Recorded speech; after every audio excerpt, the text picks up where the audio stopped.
Lecturer electronics JWPC Bharatpur आपका ये lecture series में स्वागत करता हूँ। आज हम लोग CS की subject 204 basic electronics device and circuit की unit 6 power supply and sensors के बारे में पढ़ेंगे। आज हम लोग basically thermocouple, pressure gauge, strain gauge और डिस्प्लेसमेंट सेंसर जिसमें हमारा LVDT और RVDT है, इनके बारे में पढ़ेंगे। तो सबसे पहले देखते हैं थर्मोकपल। तो थर्मोकपल क्या होता है? थर्मोकपल बेसिकली क्या होता है, जब हम दो वायर्स लेते हैं जो कि अलग अलग मटेरियल से बने हुए हैं, डिसिमिलर मेटल होंगे, और जब उनको हम ज्वाइन कर देंगे और एक एंड को अगर हम हीट करेंगे तो उसमें से, उस पूरे सर्किट में से करंट फ्लो करने लगेगा। और इसकी जो खोज है वो थॉमस सीबेक ने 1821 में की थी। जैसा कि आप यहाँ देख सकते हो, यहाँ पर आपको दिखाई दे रहा है, यहाँ मेटल है, ये अलग अलग मटेरियल के बने हुए। इसके एक एंड को हम हीट कर रहे हैं और दूसरे एंड को हमने ज्वाइन किया, तो इस सर्किट में एक करंट फ्लो करने लगेगा। तो ये हमारा सीबेक इफेक्ट कहलाता है।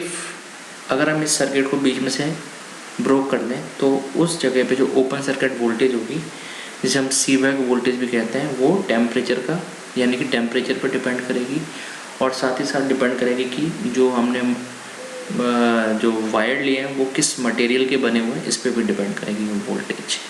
ठीक है, तो जैसा कि यहाँ देख सकते हो आप, एक एंड को हमने ओपन कर दिया, दो मेटल है, यहाँ हीट किया इसको, तो EAB जो यहाँ पर वोल्टेज है, ओपन सर्किट वोल्टेज है, इसे हम सीबेक वोल्टेज बोलते हैं। और ये टेम्परेचर पे, और साथ ही साथ इसमें जो है ये एक आपका सीबेक कोफिशिएंट जो अल्फा है वो आपका सीबेक कोफिशिएंट है, और साथ ही साथ ये टेम्परेचर के डायरेक्टली प्रोपोर्शनल होती है। तो ये आपका थर्मोकपल हो गया। इसके बाद प्रेशर गेज। प्रेशर गेज क्या होता है? प्रेशर गेज वो डिवाइस हैं जो कि प्रेशर को नापने के लिए काम में आते हैं। तो हर एक प्रेशर गेज में अपना एक सेंसिंग एलिमेंट होता है जो कि सेंस करता है प्रेशर को और उसे कन्वर्ट कर देता है डिस्प्लेसमेंट में, यानी कि जो प्रेशर है उसे कन्वर्ट करेगा डिस्प्लेसमेंट में। प्रोपोर्शनल डिस्प्लेस, जितना प्रेशर लगाएंगे उसी हिसाब से डिस्प्लेसमेंट भी प्रोड्यूस होगा। तो हमारे जो प्राइमरी प्रेशर गेज हैं हमारे, वो हमारे तीन हैं: डायफ्राम, बेलो और पाउडर ट्यूब।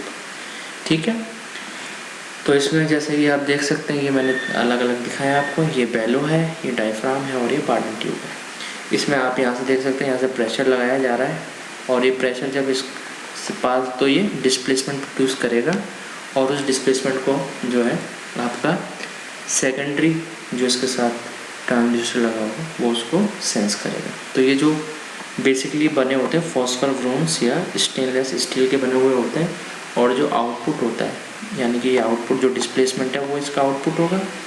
तो जो डायफ्राम है और जो आपका बेलो है, इसमें जो आउटपुट आएगा वो लीनियर डिस्प्लेसमेंट होगा, जबकि जो बाउडन ट्यूब है उसमें जो डिस्प्लेसमेंट होगा वो एंगुलर फॉर्म में होगा।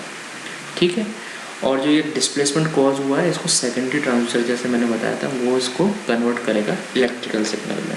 तो सेकेंडरी ट्रांसड्यूसर जो हमारे, वो वेरिएबल रजिस्टर भी हो सकता है, इंडक्टर भी हो सकता है और वेरिएबल कैपेसिटर भी हो सकता है, जो कि इस डिस्प्लेसमेंट को वोल्टेज में, और वहाँ से फिर हम इलेक्ट्रिकल फॉर्म में जो है प्रेशर को नाप सकते हैं कि हमारा जो प्रेशर है वो कितना था।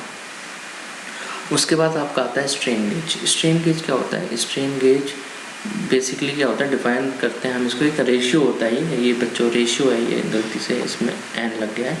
तो ये रेशियो है, इसमें जो है उसका लॉन्गिट्यूडनल डायमेंशन, यानी जो लेंथ है किसी भी बॉडी या वायर की, उसमें कितना चेंज आया विद रेस्पेक्ट टू ओरिजिनल जो उसकी डायमेंशन थी, लॉन्गिट्यूडनल डायमेंशन थी, वो हमारा स्ट्रेन कहलाता है। तो स्ट्रेन गेज क्या है? ये एक डिवाइस है जिससे हम की मदद से जो है हम स्ट्रेन को नाप सकते हैं, और इसका ऑपरेशन जो है वो इस बात पर निर्भर करता है कि जब भी मेटेलिक वायर में हम स्ट्रेस लगाएंगे, यानी कि एक फोर्स लगाएंगे जो कि उसको डिफॉर्म करेगी, तो वो स्ट्रेस की वजह से उसमें स्ट्रेन आएगा, और उसकी वजह से जो उस बॉडी है, यानी कि जो भी हमारा मेटल है या सेमीकंडक्टर, उसकी लेंथ में चेंज होगा, जिसके कारण उसका जो रेजिस्टेंस है उसमें भी चेंज आ जाएगा।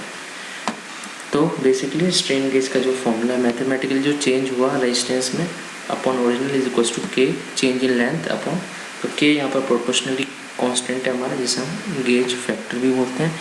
अब इसका डेरिवेशन देखते हैं। डेरिवेशन में मान लीजिए हमारा ओरिजिनल जो ब्लू लाइन से दिखाई है, ओरिजिनल वायर था हमारा, अब इसको हमने अगर स्ट्रेस लगाया तो ये खिंच गया और इसकी लेंथ बढ़ गई डेल एल से, और डायमीटर कम हो गया डेल टी से। इसका ओरिजिनल लेंथ एल थी और ओरिजिनल डायमीटर इसका डी था। तो स्ट्रेन मैंने जैसे डेफिनेशन बताई थी, तो वो रेशियो होता है जो उसकी लॉन्गिट्यूडनल डायमेंशन में चेंज आया डिवाइडेड बाय उसकी ओरिजिनल डायमेंशन। तो अब क्या होता है, रेजिस्टेंस का फॉर्मूला आप लोगों को पता है, रो एल बाई ए। यहाँ पे रो जो है रेजिस्टिविटी है, एल उसका लेंथ की वायर है और ए जो उसका क्रॉस सेक्शन। अब हम इसे लॉग ले लेते हैं दोनों साइड, इस तरीके से ले लेंगे अब, और फिर इसको डिफ्रेंशिएट कर देते हैं स्ट्रेस के रिस्पेक्ट में। तो हमने इसको डिफ्रेंशिएट किया तो हमें इस तरह की इक्वेशन मिलेगी। उसके बाद हमारा जो एरिया होता है क्रॉस सेक्शन वायर का, वो इस फॉर्मूले से दिया जाता है। यहाँ पे डी जो है उसका डायमीटर है। अगर इसको हम डिफ्रेंशिएट कर लेंगे तो हमें मिलेगा, और जो टर्म पहली इक्वेशन में थी उसकी जगह जो ये वाली टर्म थी उसकी जगह इसको रिप्लेस कर देंगे तो ये यहाँ आ जाएगा। फिर इसको आप सॉल्व करेंगे और मान लेते हैं कि जो हमारा वेरिएशन आ रहा है वो बहुत छोटा आ रहा है, तो हम इसे इस फॉर्म में लिख सकते हैं। डेल जहाँ पर लिखा है स्मॉल चेंज इन रेजिस्टेंस या small change in length diameter जो भी है आपका। उसके बाद आप इसको अगर सॉल्व करेंगे तो ये जो आपका जो पॉइजन रेशियो होता है वो होता है change in diameter upon original diameter divided by, इनका जो रेशियो होता है वो पॉइजन रेशियो कहलाता है। और जब आप इसको थोड़ा सा रीअरेंज करेंगे तो आपको इस तरह की टर्म मिलेगी। ये जो आपको टर्म मिलेगी इस टर्म को हम कहते हैं गेज फैक्टर। ये आपका गेज फैक्टर है। तो इसकी मदद से हम पता करते हैं स्ट्रेन क्या होगा जो भी हमारा वायर है उसके अंदर। उसके बाद आता है आपका LVDT, जिसकी फुल फॉर्म है लीनियर वेरिएबल डिफरेंशियल ट्रांसफॉर्मर। और इसका जो ऑपरेशन है वो इस बात पे निर्भर करता है कि जो चेंज होगा इंडक्टेंस में किसकी वजह से, डिस्प्लेसमेंट की वजह से, उस पर इसका ऑपरेशन आधारित है। तो LVDT में बेसिकली एक प्राइमरी वाइंडिंग होती है और दो सेकेंडरी वाइंडिंग होती है, और साथ ही साथ एक सॉफ्ट आयरन कोर होती है जो कि इन दोनों के बीच में सिमेट्रिकली रखी हुई होती है।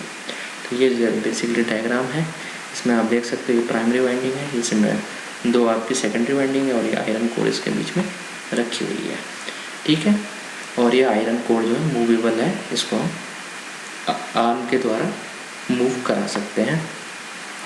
तो जो डिस्प्लेसमेंट है जो भी हमें मेज़र करना है वो इज़ अप्लाई टू द, उस आयरन कोर को लगाएं पे हम जो है वो उसे डिस्प्लेस करेंगे मैकेनिकल आर्म की वजह से, जिसकी वजह से फ्लक्स लिंकेज जो होगा प्राइमरी और इंडिविजुअल के बीच में आएगा।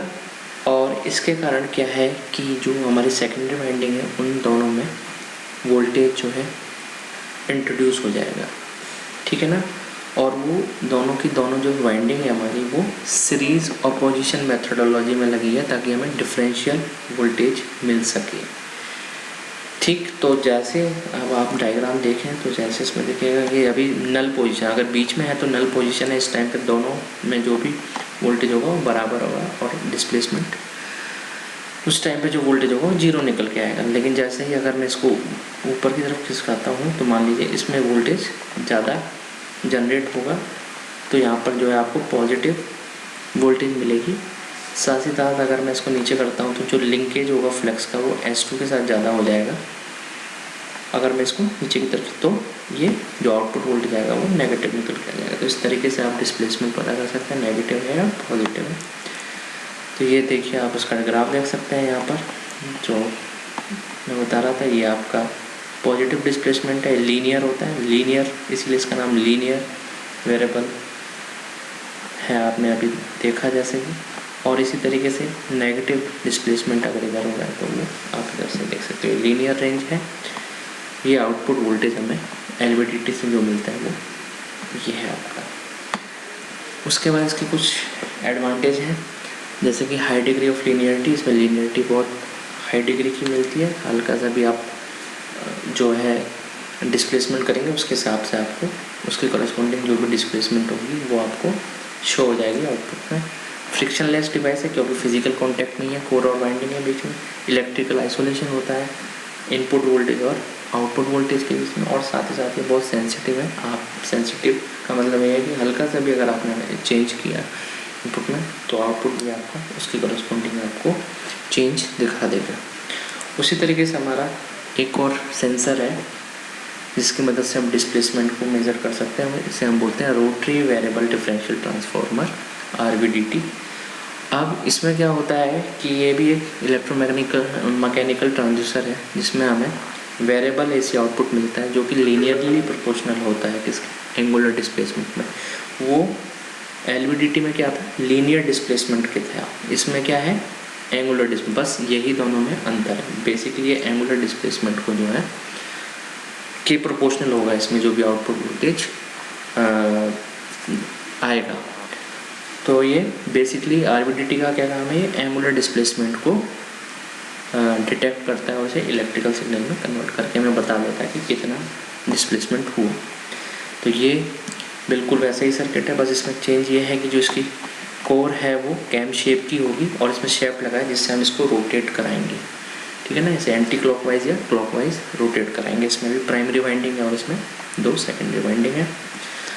तो इसमें भी प्राइमरी वाइंडिंग है और 2 सेकेंडरी वाइंडिंग है जिसमें कैम शेप का कोर होगा जिसको हम सिमेट्रिकली रखेंगे दोनों वाइंडिंग के बीच में, और जो डिस्प्लेसमेंट करना है हमें उसे अप्लाई करेंगे कैम शेप्ड कोर के द्वारा, और जो भी रिजल्टिंग फ्लक्स लिंकेज होगा प्राइमरी और इंडिविजुअल की, उससे हम पता लगाएंगे कितना जो है वोल्टेज जनरेट हो रहा है। और इसकी वजह से जो भी और इसमें भी जो हमारी सेकेंडरी वाइंडिंग है दोनों वो सीरीज अपोजिशन मेथडोलॉजी में, सीरीज अपोजिशन मतलब जो भी आउटपुट होगा वो दोनों का डिफरेंस होगा, तो उस फॉर्म में हम दोनों वाइंडिंग्स को कनेक्ट करेंगे। तो जैसे कि इसमें 3 केस हैं, जैसे कि अगर जब कोर को नल पोजीशन में रखेंगे तो इक्वल वोल्टेज इंड्यूस होगी दोनों सेकेंडरी वाइंडिंग में, जिससे जो डिफरेंशियल वोल्टेज होगी 0 निकल के आएगी।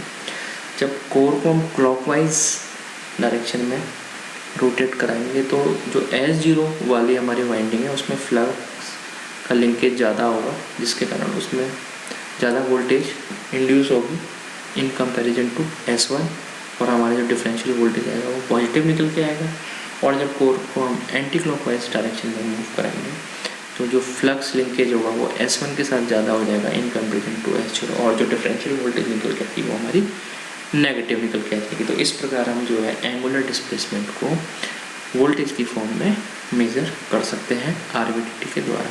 इसी तरीके से RVDT की कुछ एडवांटेज हैं, जैसे कि ये रोबस्ट होगा और साथ में ड्यूरेबल भी होता है, काफ़ी लंबे समय तक कॉस्ट इफेक्टिव भी है, सस्ता भी है, साथ ही कॉन्टैक्ट लेस कंस्ट्रक्शन है इसमें भी, और साथ में इसका जो साइज है वो भी छोटा होता है।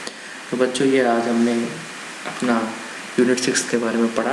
अब आप लोग इसको अच्छे से रिवाइज करें, पढ़ें और इसके आए हुए क्वेश्चंस को सॉल्व करने की कोशिश करें। Thank you.